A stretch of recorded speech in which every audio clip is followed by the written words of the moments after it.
Okay, yeah, thanks for the opportunity for us to talk about our research. We're going to talk about multi-level delayed acceptance, which is a multi-level sampler which we've implemented in PyMC3. This is work which is collaboratively done between the University of Exeter, where Mikkel and myself are based, and the Alan Turing Institute, where Greg and myself are also based. So in this presentation, because we can flip between people, we've got a three-way plan of attack. So initially, myself, I'm going to talk about the general idea of multi-level delayed acceptance and how that fits into Bayesian samplers. Greg is then going to give sort of details about the implementation in PyMC3 and give you a simple demo of the code live. So hopefully that goes well. And then Mikkel's going to finish by talking about some of the added features. So talk about a more complicated model example from groundwater flow and about how you can improve multi-level delayed acceptance by something called adaptive error correction. Just to give you a background, so as a group, researchers were interested in Bayesian uncertainty quantification. So this is a very general setting. So the sampler that we've developed applies broadly across many application fields. So we're in a setting where we have limited observations of a system or data. So we represent this with a vector D. And then we have a model. So this might be a statistical model of data. It might be a mathematical model. So we tend to deal with partial differential equations in our models. But essentially, this model takes a series of parameters to describe the model, and the F, so here is what we call the forward map. So given these parameters, it applies the model and gives predictions of the data. So what we really want to do is we want to understand the distribution or the parameterization of the model parameters which lead to representations of our model which agree with our data. So to do that, we make the standard connection between data and model. So we have D is equal to the forward map plus epsilon, which is some random variable. This random variable represents uncertainty, so it might be measurement uncertainty in our data, but it could also include model misspecification, so it can actually be dependent on theta as well. This equation and how we choose to define epsilon allows us to define our likelihood. So our likelihood is what is the chance of observing our data given a certain parameter.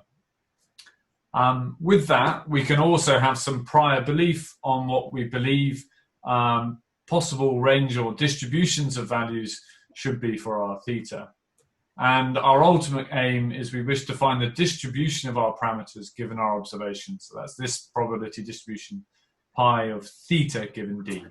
So just to give the setting of sort of the vanilla approach to sampling from this distribution. So our starting point is really Bayes theory. So we can say that the probability of our parameters given our data is proportional to our likelihood times by our prior distribution. And so Metropolis Hastings, there are various methods from obtaining samples from this conditional distribution, but one that's widely used is Metropolis Hastings based algorithms. So I'm sure lots of you know about them, but just to tell those that don't, this is basically an approach where we choose parameters.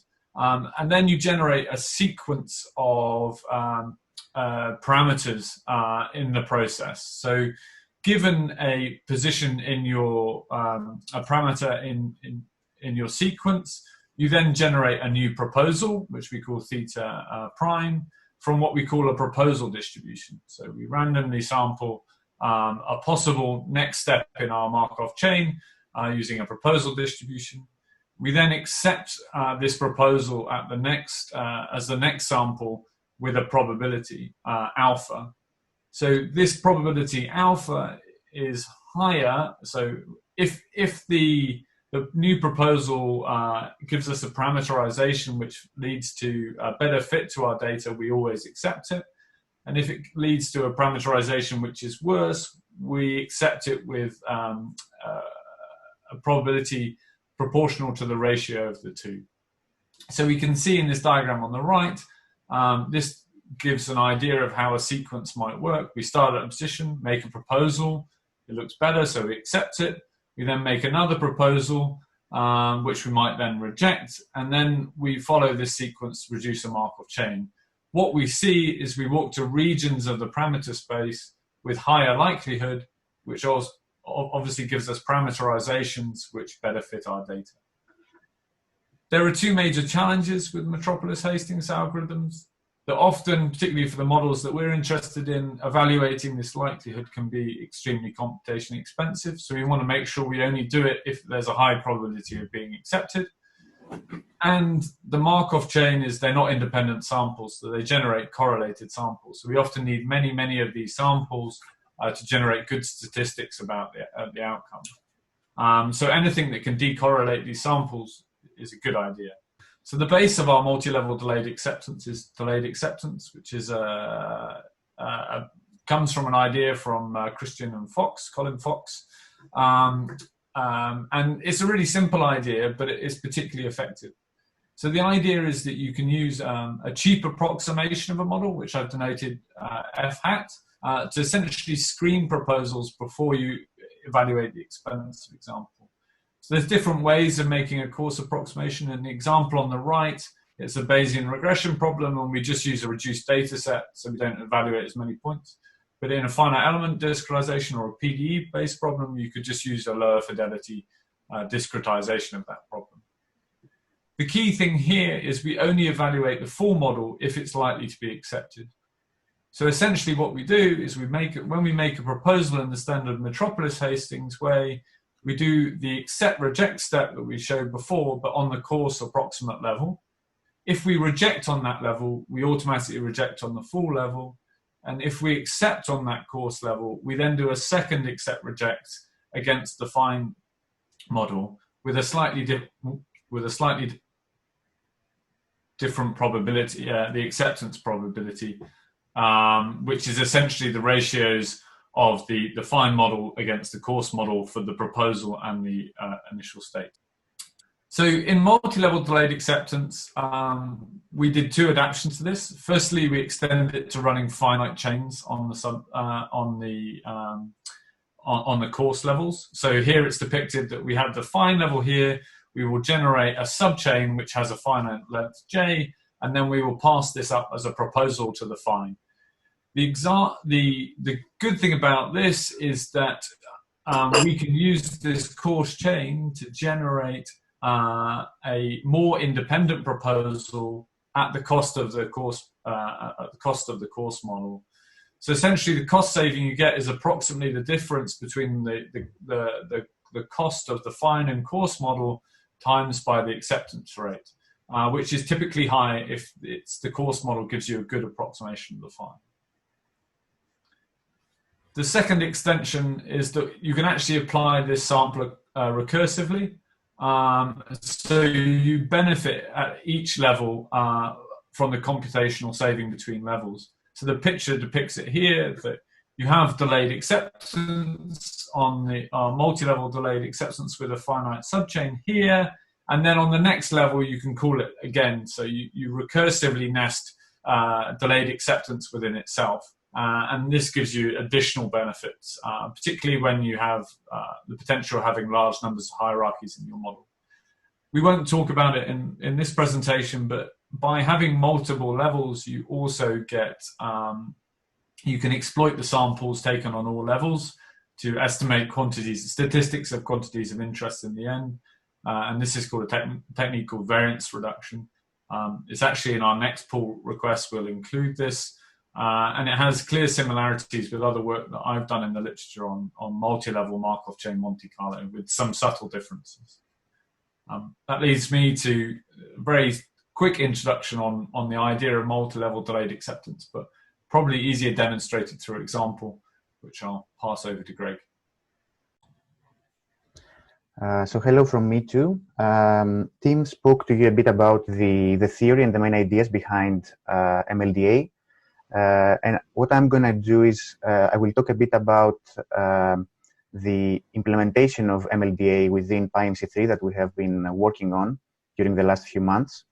And then I will go through a step-by-step demo where I will demonstrate how you can use MLDA to perform inference on your multi-level modeling problems. So at the moment, the first version of MLDA has been successfully merged into the developers repository of PyMC3, which you can see in the first bullet. You can find more details in the pull request if you want. And we are working on a second PR at the moment. So the first change that was incorporated will be added to the full library in the next release, which is due soon. But at the moment, this means that if you download PyMC3, if you install it using PIP or any other channel, MLDA will not be available. So in order to use it, if you want to use what you see in this talk, you need to go to the developers repository and install it from there, like clone the repository, basically. I will show you how. So in the second PR, which is under review, and by the way, please feel free to go in there and comment, or if you have time, review it even. What we support is any number of levels. So you saw the levels that Tim showed you in the slides before. So you have any number of levels. You can have as your base level sampler, which is like the bottom level that you use in MLDA. You can have Metropolis or differential evolution Metropolis, and of course there you can add whatever other method you want. It's really easy to do that. If you are using Metropolis, you can use block or compound sampling. There are a number of tuning parameters, both for MLDA and for the base level samplers to use. There is an error correction model that Mikkel is going to talk to you about in the next section, which corrects errors between models in a fine and a coarse level to improve mixing. There's a variance reduction feature which uses the whole population of samples that is produced in all chains to improve your output estimates. And also there's a number of example notebooks, and we're working on adding more. So with this, I will go to the next section, which is a demo. Name it demo. And I will start working on my code here. So what we will do in this example is we try to perform inference on a simple linear regression problem, and you can find a lot of examples in the PyMC3 website of how to do this. The idea is that we want to define a straight line with a known slope and intercept, and we will take a few points on this line, add some noise, and then those points will be our data. We want to give this data to our MLDA algorithm, and with the aim of inferring the intercept and slope of the line. Okay, so in order to do that, the first thing we need is to import some libraries. We need NumPy. We will obviously need PyMC3. And we will need also matplotlib. Okay, and the first step is to create some data for our linear regression. In order to do that, let's first define a slope, and let's say the slope is 2. We'll define an intercept as well. Let's say it's 1. And let's define now the noise also that we're going to use, 0.2. Or let's make it a bit wider. Let's make it 1. And then after we have defined this, we also need a few points on the horizontal axis. We'll use this NumPy function to do that. We will create 200 points from 0 to 1, equally spaced.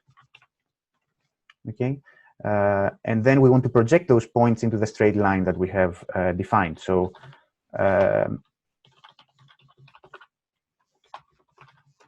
we will do that like this, true intercept plus true slope times x.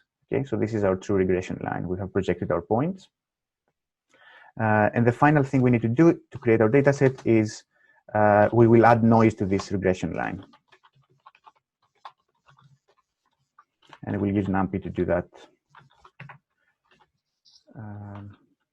We want normal noise here with mean 0 and variance sigma squared, and we want 200 points, right?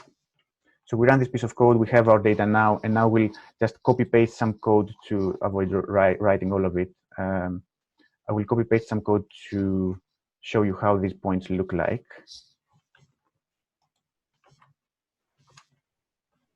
So you see we have our straight line and all our points. These blue points are the data that we're going to use for inference.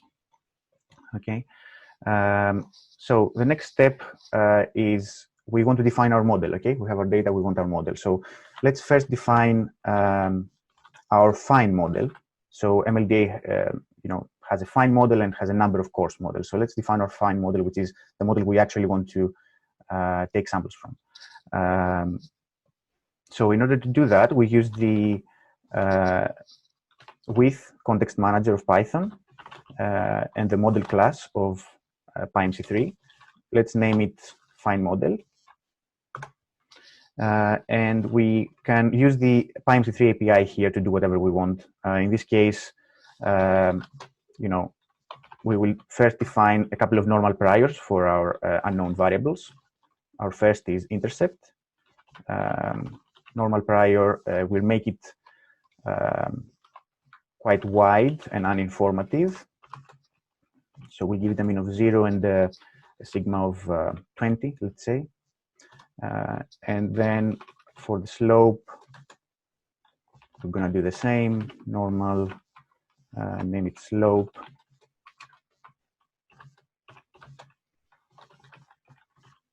Sigma 20. And the final step for the definition of the model is to define our likelihood to complete the definition of the Bayesian model, which will be again normal, PM normal,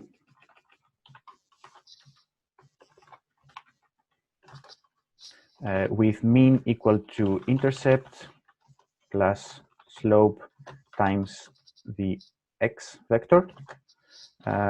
Sigma is known. We consider that it's not one of the unknown variables, and observed is y. Okay, so this is a full definition of our model. We can run this cell as well. And now the next thing we want is MLDA needs at least one coarse model, right? And the coarse model is something that, a model that is approximate in a way, so it's less accurate than the fine model, but it's also less computationally expensive.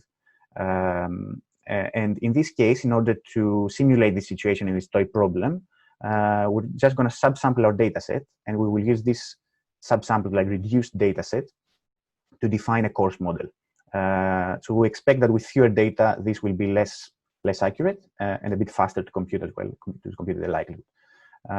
So actually, we want to first thin our data. So we'll define a couple of new vectors, x coarse,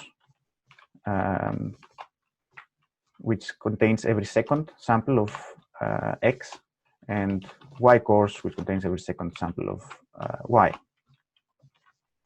And having this thin data set, then we can define our coarse model, which is exactly the same. So I'll just copy paste the code I just wrote above. Coarse model. I'll rename this to coarse.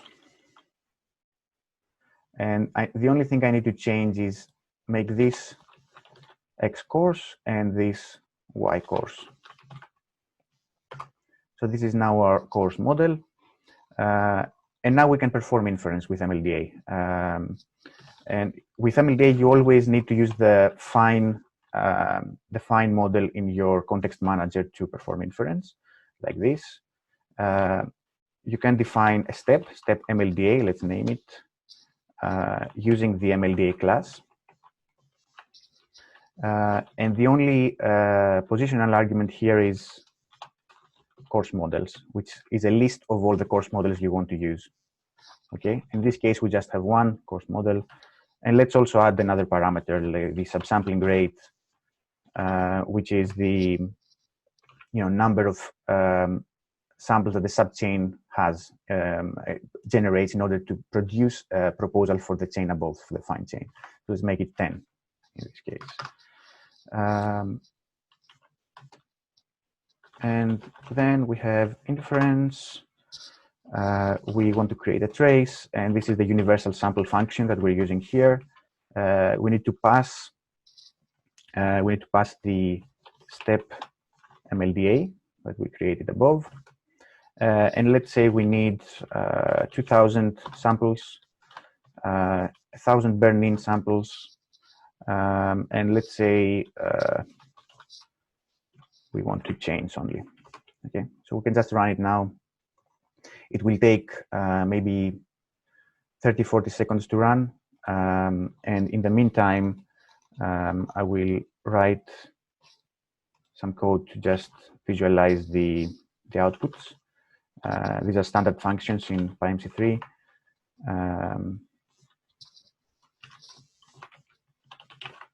Trace plot and stats summary, which is a table that will summarize the results from our trace. Okay, it's done. We can see our trace here. You can see that it has converged, kind of close to what we expected. It's mixing pretty well. And the summary stats are here. So you see that the R hat is 1 in both cases, which means it has converged. So yeah, this is the end of the demo. It's pretty easy to use it. And we have some more advanced examples if you want to see how to use it with Theorem and stuff like that. And Mikkel will show you a more advanced example now. Okay, as Greg said, one of the problems of MLDA is if we have a coarse model that doesn't represent the fine model very well, then we can get suboptimal acceptance rates on the fine level because the proposals that are being passed aren't very good.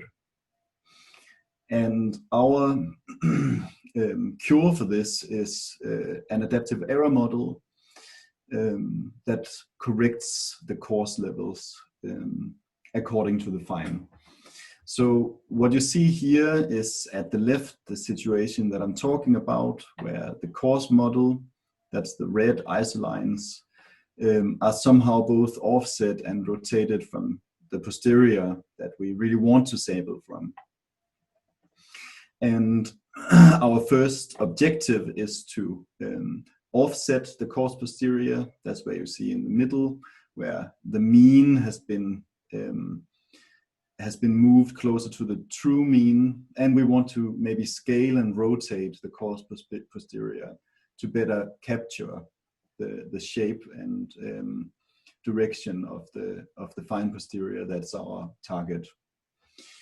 So if we go back to our original definition of the problem, which is this data is a function of the forwards model plus some error, then if we have this hierarchy of models with a model level F0 up to our F capital L, which is the finest level, we can expand this first expression to the lower equation.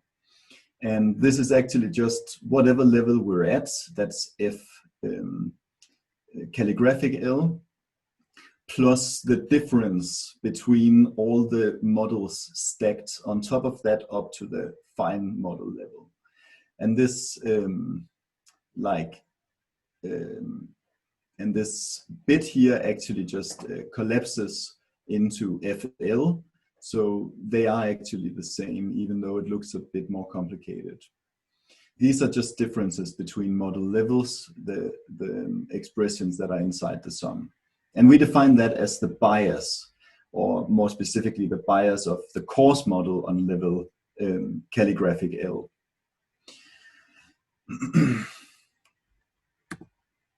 So since we don't know this bias in advance of taking a sample on any model level, we have to somehow model the bias.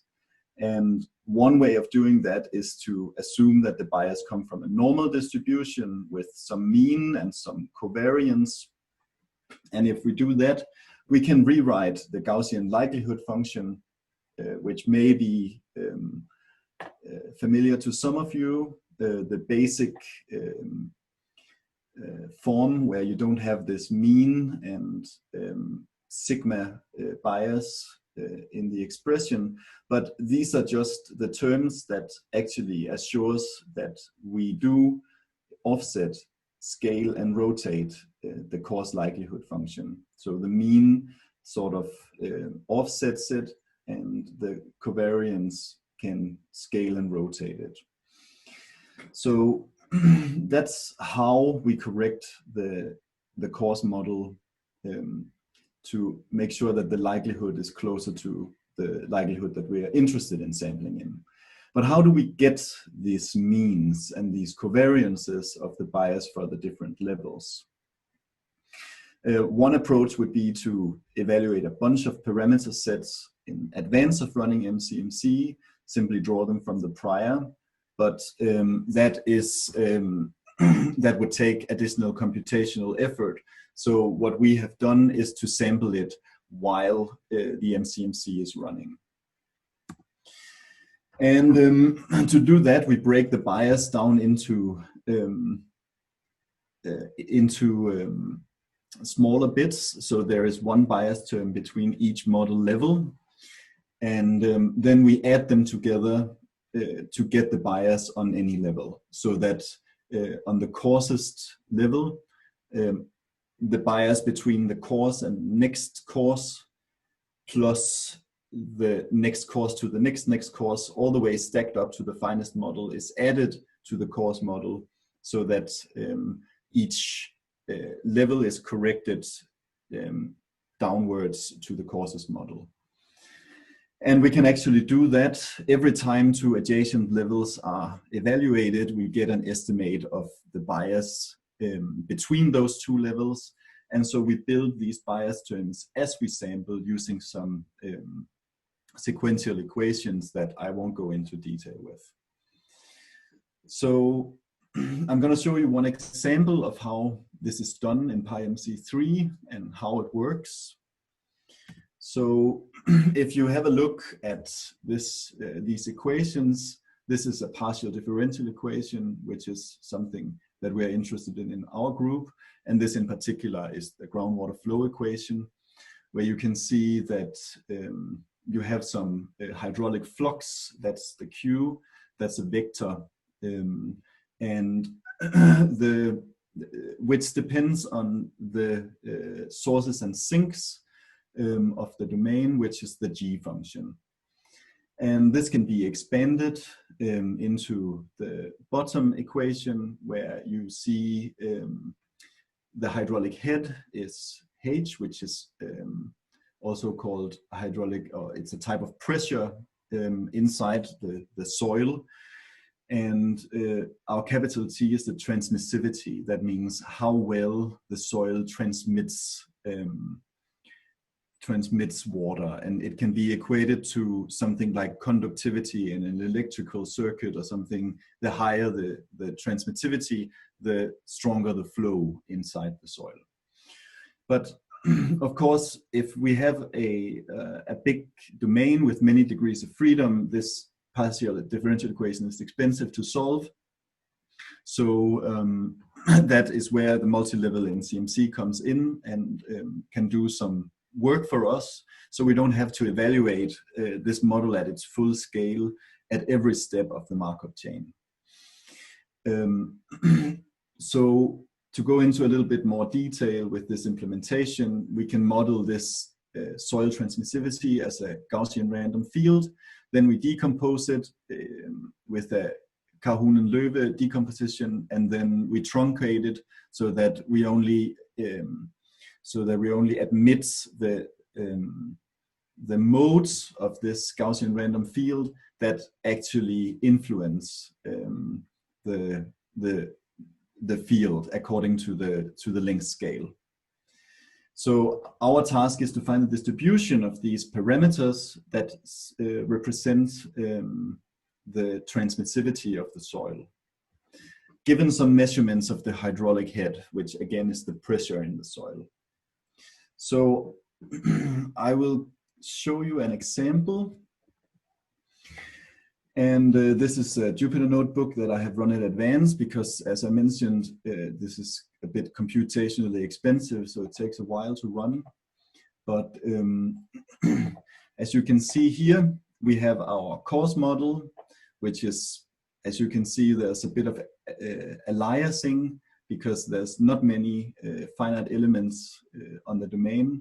And you have the fine model, which is very smooth and nice looking, and has enough degrees of freedom to properly represent this problem. And we actually have a level in between these two that I'm not going to show, but it's somehow, it has more degrees of freedom than the coarse model, but fewer than the fine. So this is actually a 3-level model. And those are our 3 model levels. And so this is how we set up the PyMC3. You can see the different resolutions that we're using for the finite element solver here. And then we set up a bunch of different PyMC3 parameters that are relevant to the sampling. But the important part is that when you do these black box models, because in order to solve this partial differential equations, we're actually calling another package, which is called FEniCS. And in order to get results back from FEniCS, or send parameters to FEniCS and get our data back from FEniCS, we need to set up this Theano op that does that. So this is the one that has the adaptive error model implemented. So it needs our FEniCS model. It needs where we want to take the samples, which makes our data. These are just points of data points. And it needs the PyMC3 model because it needs to store some values of the model evaluation inside the model. And then we have the perform method where it takes theta, which is our parameters that we want to estimate. And then we have a little helper function that wraps our model and returns the model output at data points x given the parameters. Then we store this model output in a object inside the PyMC3 model called model output, and then we return the output. So this temp will be a vector holding our data. We are also doing one that doesn't have the adaptive error model implemented. Unlike the one with the error model, it doesn't need the PyMC3 model. It just needs to know which black box model we're running and the data points. And when we're sampling, that's the perform method. It takes our theta, it runs the model giving the theta at data points x, and then it outputs the vector of data. So then we set up our models, and I'm just going to scroll over this because these are our models again, and the thing I showed you before. Then we generate some data given some realization of the Gaussian random field and add some noise. Then we set up our coarse models. So this is with the adaptive error model, and here we need to define the mean of our bias and the covariance of our bias. And that's then stored inside our coarse model and added to this list of coarse models. We also have our error, which is the epsilon in our model. And we need to set up a data storage for the model output. Then we set up our prior on the parameters, and then we append this model that we have. The likelihood function then, as you can see, is a little bit different than the one Greg showed. We take our model output, so that's whatever data the model produces when we give it some set of parameters, and then we add the bias to that. And the covariance of this normal will then be our sigma e, which is the noise in the data, plus our sigma bias, which we defined earlier. And then we add the data points, which is our noisy data, as another parameter called observed, and then we append that model. So just like in Greg's example, we now set up a fine model. This one also needs to store the model output, because we need to compute the difference between this fine model and the lower levels. It doesn't need the mu bias and the sigma bias though. So you just move on to setting up the error in the data and the prior. And also you can see in the likelihood function here, we're not adding the bias or the covariance, because we somehow assume that the fine model is only has the error in the data. Then we set up our stepping function, like Greg showed. There's a few more parameters here, but they are pretty self-explanatory. And then we sample with the adaptive error model. And yeah, it's run in advance, and it took a bit of time. Then we also want to try and perform inference without the adaptive error model. And this is set up very similar to the top that I defined before, but without the bias terms in the likelihood, and without specifying the bias terms or the model output in the model context. And then we're sampling using that in the exact same way, but we set adaptive error model to false, so it's not going to look for these mu bias and sigma bias. So it's running. Then we're looking at some diagnostics here. So as you can see, with the adaptive error model, we have an acceptance rate of 0.66, which is very good. We are accepting about 2/3 of the proposals, while without the error model, we have very bad acceptance rate, and this is it's not working at all, actually. You can also see it at the effective sample sizes, that for our